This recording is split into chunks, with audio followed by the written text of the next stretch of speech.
The topic is the Family Foundation Fund, and we're talking to Mr. OKirk. And of course, Mr. Kirk, during this last segment, let's give you an opportunity not only to continue some of the things that you've been talking about, but also to perhaps give our audience some direction in terms of what they might be able to do to assist you in reaching out to touch the lives of these young people. Well, Dr. Haney, we look for men who love the Lord and who fear the Lord and who are willing to partner with us to be surrogate fathers. Typically, we look for men who are between the age of, say, 40 to 65. That doesn't mean that younger men can't apply. But see, if you're between that age of 40 to 65, more than likely you have already brought your own children through that period of adolescence. So experientially, you know some of the challenges that you're going to confront and have to deal with. So we look for that, but we want men who understand how to cover as well. And see, and that's an area that I find as I talk to men and men's group around the city that we're kind of void of understanding. See, to be able to cover effectively, you have to walk with the Lord. All right. See, He is our covering. And He wants us to be able to cover those that He's given us responsibility for. My wife and my 8 kids, I have to cover them. And now how does that work? First of all, I have a prayer life where I'm going to talk to the Lord. And as I talk to the Lord, just like I talk to you, you talk back to me. All right. Well, see, the Lord does speak to us. This is foreign to many people. They believe in prayer, but they don't believe in Him speaking back to them. All right. See, if you understand, Abraham, he didn't have a Bible to read, but he knew what to do because he talked with the Lord. Moses didn't have a Bible to read. The Bible hadn't been written. But he knew what to do because he talked with the Lord. Adam, obviously, what came in the cool of the tree was the Lord's voice. That's what Adam's relation. He knew the Lord. He knew His voice. Jesus tells us in Matthew, "My sheep know my voice, and the voice of a stranger they will not follow." So in order to cover, we have to walk with the Lord and have a prayer life to be in communion with the Lord. That He will begin to show us and tell us things that pertain to our family and those that we cover. For instance, there's one young man in our mentoring program that the Lord had shown me just, I guess, last spring. He was standing in the middle of a desolate place, and he was naked from the waist up. And the Lord showed me that something was getting ready to happen. Well, what happened was, within 2 months' time, his grandmother signed him out of the program. All right. In other words, she removed him from the covering. He was standing naked and in a desolate place. And the Lord showed that 2 months before. And of course, we're still in relationship. We pray with him, and he's being restored to the program now.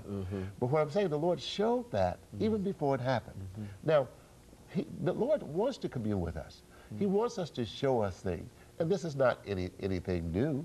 You know, he says, to them He foreknew, He also predestined. In other words, He has known us before we were in our mother's womb. And He has destined us to do things here on the earth. He destined you to be on this show and to host this show. For whatever purpose, He has destined me to be here today. He knew that from the beginning of time that we would be here on the show. Well, see, He knows all of these children. All of us were with God before we came to the earth. How do we know this? Jeremiah 1 says, before you were in your mother's womb, I knew thee. And He tells Jeremiah, I commissioned you to be a prophet. All right. So before we were in our mother's womb, we were in the mind of God. We were in the Spirit of God. We were with Him. Then He sent us to the earth for a mission.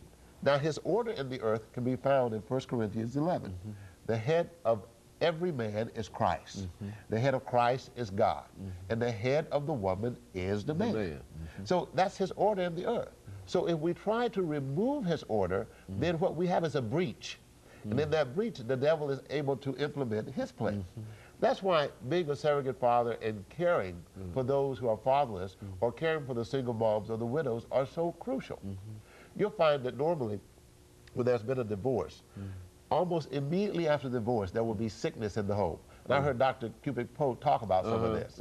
You know, that there will be sickness in the home, there will be anxiety and distress. Okay. Children will become rebellious, Oh, yes. disobedient. And they start going to counselors and doctors trying to figure all this out. Well, what happened? There's been a breach. And the devil has brought in all kinds of contaminating things to defile the household. That's why it's important that the churches and the ministries, you know, speak the truth to your men. Call them to accountability. Call them to the place of prophetic fatherhood. Are you hearing the Lord concerning your family? Are you praying and receiving concerning what's going on with them? Before our seventh child was born, one day my wife was coming out on the driveway, and she just had her CD player on, and she was just praising the Lord. The Lord told her to cut it off and pray.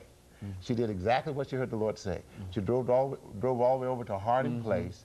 When she got on Harding Place, a drunk driver hit her. She's 7 months pregnant, and knocked her off of Harding Place into the tree and into some trees and destroyed our Suburban. I get the call from Southern Hills Hospital. When I arrive at Southern Hills Hospital, she says, "Honey, last night the Lord gave me a dream I was in the back of an ambulance." He said, "Before I drove out of the driveway today, he told me to cut my radio off and pray." Now, because her husband covers her, she is able to hear and discern she could have been dead, and my seventh child could have been dead today. But she is covered by her husband, and our children are covered by their father. Every husband needs to cover his wife. He needs to cover his children. But he has to walk with God in communion and prayer and hear God to be able to do that. Now, as we grow in the Lord, he tells us to expand our tent peg.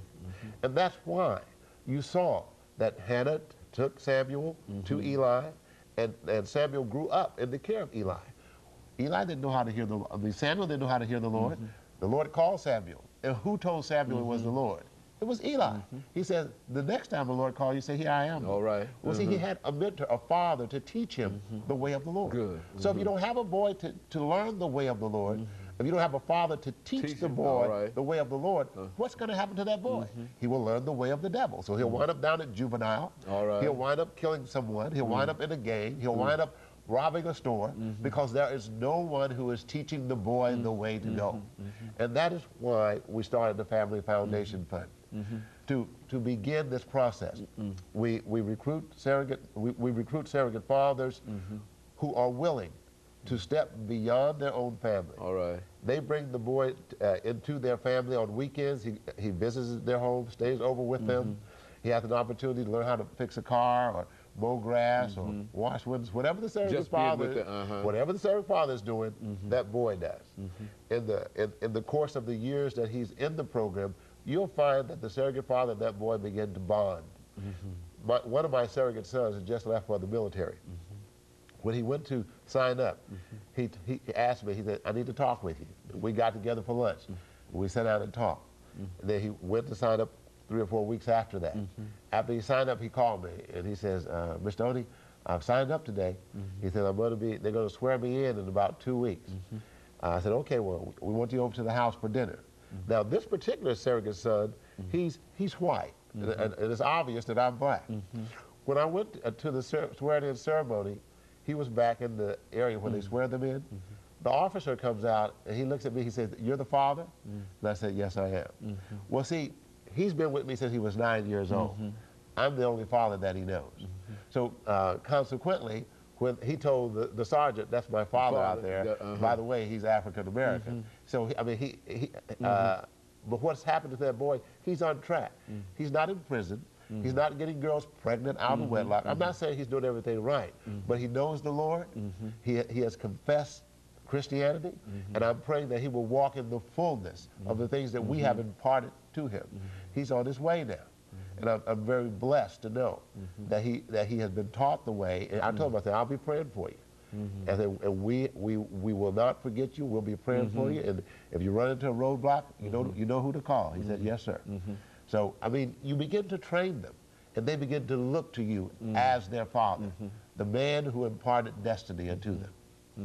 And of course, Mr. Kirk, let me thank you over the last half minute that we have here for bringing us that excellent information about Family Foundation Fund. As a matter of fact, it's much more than simply Family Foundation Fund. I think it's sort of deceptive in terms of what we've been talking about, because essentially you're calling to task a large number of individuals who do have the ability to take on that responsibility that you're talking about. And I think that just to hear that stated over and over again, as we've stated that today, I think that that's encouraging, and hopefully some of our audience will be encouraged to become involved in what you're doing. And of course, let me encourage our audience to tune in again next week for another informative edition of Comments.